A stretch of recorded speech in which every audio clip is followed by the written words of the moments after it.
நெல் கொள்முதல் நிலையத்தில் திருட்டு.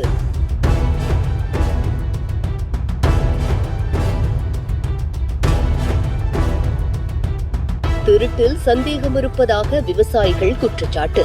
நெல் கொள்முதல் நிலையத்தில் நள்ளிரவு நுழைந்த மர்ம கும்பல் ஒன்று சாக்குகள், எடை மிஷின்கள் திருடிச் செல்லும் வீடியோ வைரலாகிட்டு வருது.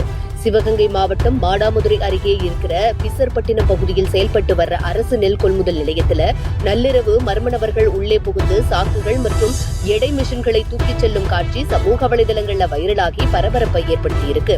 கோடை விவசாய சீசன்ல அமைக்கப்பட்டதாக கூறப்படும் இந்த கொள்முதல் நிலையத்துல நடந்ததாக தெரிவிக்கப்படும் இந்த வீடியோ வெளியாகியதை தொடர்ந்து அந்த பகுதி விவசாயிகள் மற்றும் பொதுமக்கள் மத்தியில பல்வேறு சந்தேகங்கள் எழுந்திருக்கு. இதுகுறித்து சிவகங்கை மண்டல மேலாளரிடம் தொடர்பு கொண்டு கேட்டபோது இந்த சம்பவம் குறித்து அதிகாரப்பூர்வ புகார் எதுவும் வரல, அலைபேசி மூலம் தகவல் கிடைச்சதை வச்சு ஆரம்ப கட்ட நடவடிக்கை எடுக்கப்பட்டிருக்கிறது அப்படின்னு தெரிவிச்சிருக்காரு. அந்த கொள்முதல் நிலையத்தை சுற்றி முன்பே பல புகார்கள் வந்ததாகவும் அவர் கூறினார். புகார்களின் அடிப்படையில அங்கு பணிபுரிந்த பருவகால பட்டியல் எழுத்த தேன்மொழி மீது 2 ஆண்டுகள் முன்னாடி பிளாக் லிஸ்ட் நடவடிக்கை எடுக்கப்பட்டதாகவும் மேற்பார்வையாளர் ராமமூர்த்திக்கு ஷோகாஸ் நோட்டீஸ் அனுப்பப்பட்டுள்ளதாகவும் கூறப்படுகிறது.